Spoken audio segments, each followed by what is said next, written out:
तो आज मैं आपको एक अनोखी रहस्यमय कहानी सुनाऊंगा। अगर आप चैनल पर नए हैं तो अभी सब्सक्राइब कर ले, क्योंकि यह मेरा दूसरा नया चैनल है।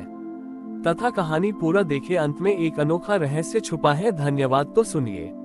एक समय की बात है, एक बहुत ही प्राचीन गांव था जिसका नाम था अमृतपोवन। इस गांव में हर कोई शिव जी का भक्त था, लेकिन उनकी भक्ति में एक अजीब सा दिखावा था। लोग अपनी भक्ति का प्रदर्शन करते, महंगे महंगे फूल चढ़ाते और घंटों तक मंत्रों का जाप करते।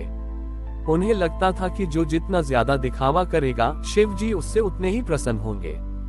इसी गांव में एक बहुत ही गरीब और बूढ़ा कुम्हार रहता था जिसका नाम था अमृत। अमृत अपनी कला में बहुत ही कुशल था, लेकिन वह शिव जी की पूजा मंदिरों में नहीं करता था। वह बस अपनी मिट्टी से बर्तन बनाता और हर बर्तन में शिव जी का नाम लेता था। गांव के लोग उसका मजाक उड़ाते थे। अमृत, तुम शिव जी के भक्त नहीं हो, तुम न तो मंदिर जाते हो न ही पूजा करते हो। अमृत शांत रहता और मुस्कुराता। उसे लगता था कि शिव जी को पाने के लिए किसी दिखावे की जरूरत नहीं है। एक दिन गांव में एक बहुत बड़ा उत्सव मनाया जा रहा था। सभी लोग अपने नए कपड़ों में आए और महादेव के मंदिर में भव्य पूजा अर्चना करने लगे। तभी एक बहुत ही भयानक तूफान आया। बिजली कड़कने लगी, मूसलाधार बारिश होने लगी और गांव में बाढ़ आ गई। गांव के लोग डर गए। वे परेशान होकर शिव जी से माफी मांगने लगे। पंडितों ने कई मंत्र पढ़े, लेकिन कोई लाभ नहीं हुआ। तूफान सब कुछ नष्ट कर रहा था। तभी एक बूढ़ा ऋषि वहां आए। उन्होंने गांव वालों से पूछा, तुम लोग क्यों परेशान हो? गांव वालों ने उन्हें पूरी बात बताई। ऋषि ने मुस्कुराते हुए कहा, महादेव ने तुम्हें ये दिखाया है कि उनकी सच्ची पूजा कहाँ होती है। ऋषि अमृत की झोपड़ी की तरफ गए। जब वे झोपड़ी के पास पहुँचे तो उन्होंने देखा कि अमृत अपनी मिट्टी से एक बहुत ही सुंदर और जीवंत मूर्ति बना रहा था। मूर्ति शिव जी की थी, लेकिन उसमें कोई क्रोध नहीं, बल्कि सिर्फ प्रेम और शांति थी।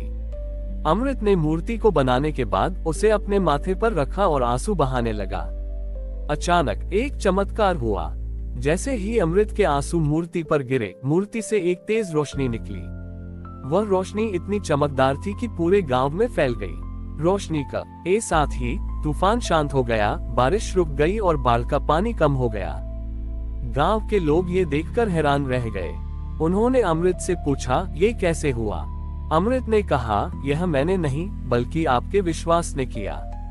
महादेव ने हमें सिखाया है कि हमें अपनी सबसे मूल्यवान चीज, जो हमारे पास नहीं है, उसे किसी और को देना चाहिए। आपने सिर्फ दिखावे के लिए पूजा की, लेकिन जब मैंने अपनी सबसे मूल्यवान चीज, मेरे आंसू, महादेव को अर्पित किए, तो वे प्रसन्न हुए।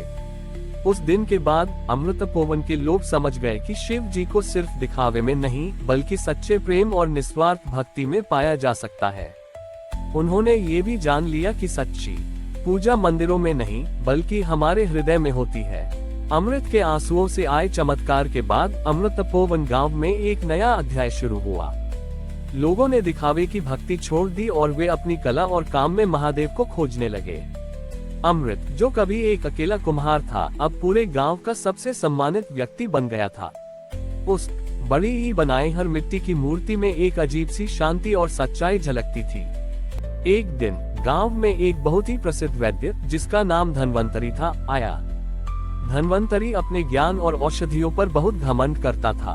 उसे लगता था कि वह अपने ज्ञान से किसी भी बीमारी को ठीक कर सकता है, यहाँ तक कि महादेव की कृपा को भी। जब उसने अमृत की प्रसिद्धि के बारे में सुना तो उसे आश्चर्य हुआ कि एक कुम्हार कैसे इतना ज्ञानी हो सकता है। धन्वंतरी ने अमृत से कहा, मैंने सुना है कि तुम बिना औषधियों के भी लोगों को ठीक कर सकते हो। मैं तुम्हें चुनौती देता हूँ। अगर तुम सच्चे भक्त हो तो तुम मुझे एक ऐसा चमत्कार करके दिखाओगे जो मेरे ज्ञान और छोटी ही ज्ञान से भी परे हो। गांव के लोग डर गए। उन्हें लगा कि धन्वंतरी बहुत शक्तिशाली है, लेकिन अमृत शांत रहा। उसने कहा, मैं आपकी चुनौती स्वीकार करता हूँ। अगले दिन अमृत ने धन्वंतरी से कहा, आपको मेरे साथ उस नदी के पास चलना होगा जहाँ से मैं मिट्टी लाता हूँ।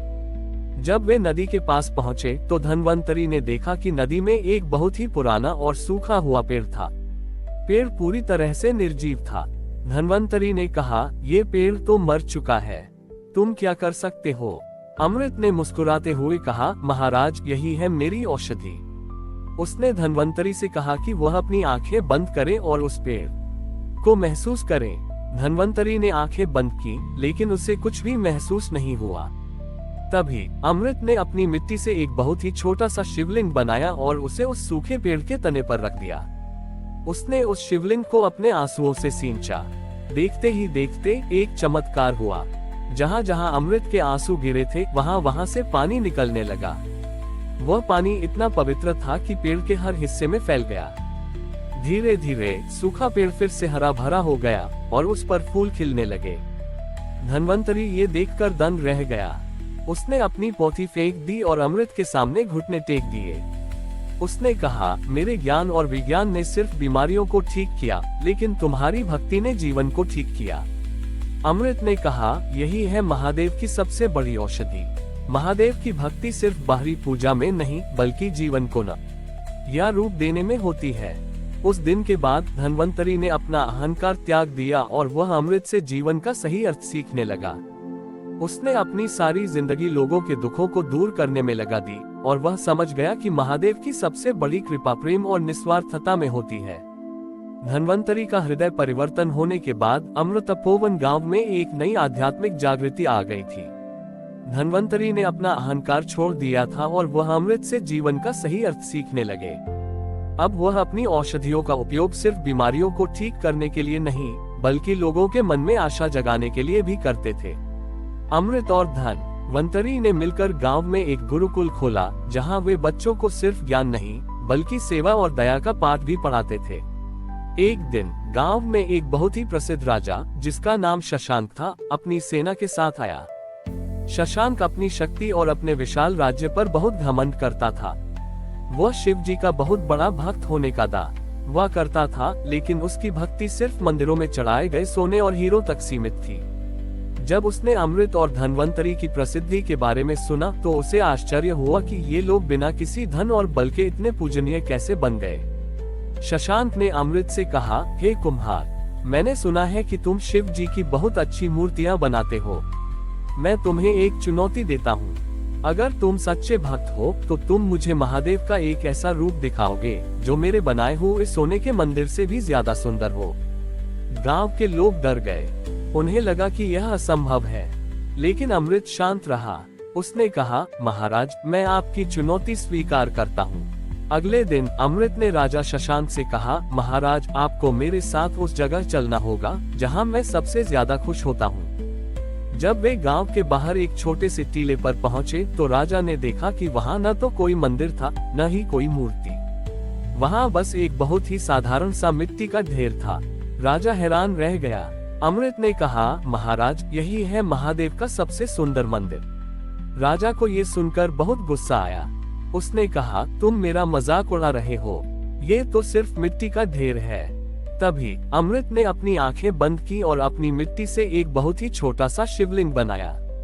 उसने उस शिवलिंग को राजा के हाथ में रखा और कहा, महाराज, अपनी आंखें बंद कीजिए और अपने हृदय में महादेव को खोजिए। राजा शशांक ने अमृत की बात मान ली। उसने अपनी आंखें बंद की और अपने हृदय में महादेव को खोजने लगा। उसने देखा कि महादेव वहां नहीं थे। राजा निराश हो गया। तभी अमृत ने धीरे से राजा के कान में कहा, महाराज, आप अपने हृदय में महादेव को नहीं देख पाएंगे क्योंकि आपका हृदय खाली है। राजा को अपनी गलती का एहसास हुआ। उसने देखा कि वह अपने हृदय में सिर्फ अहंकार और लालच को ही भरता रहा था। उसने अमृत के सामने घुटने टेक दिए और कहा, आपने मेरी आंखें खोल दी। मैंने अपनी पूरी जिंदगी शिव जी को बाहरी दुनिया में खोजा, लेकिन आज तुमने मुझे सिखाया कि शिव जी तो हमारे भीतर हैं। उस दिन के बाद राजा शशांक ने अपनी सारी दौलत गरीबों में बांट दी और वह एक विनम्र और दयालु शासक बन गया। उसने अपनी सारी जिंदगी अमृतपोवन गांव के लोगों की सेवा में लगा दी। ये कहानी हमें सिखाती है कि महादेव की भक्ति सिर्फ बाहरी दिखावे में नहीं, बल्कि अपने हृदय को शुद्ध करने में होती है। हमारी और भी आध्यात्मिक एवं अनोखी कहानियां देखने के लिए हमारे चैनल पर जाएं तथा धार्मिक एवं पौराणिक अनोखी कहानियां हमारे चैनल पर है। कृपया जाके देखें तथा हमारे चैनल को सब्सक्राइब करके रखें और वीडियो लाइक जरूर करें। धन्यवाद।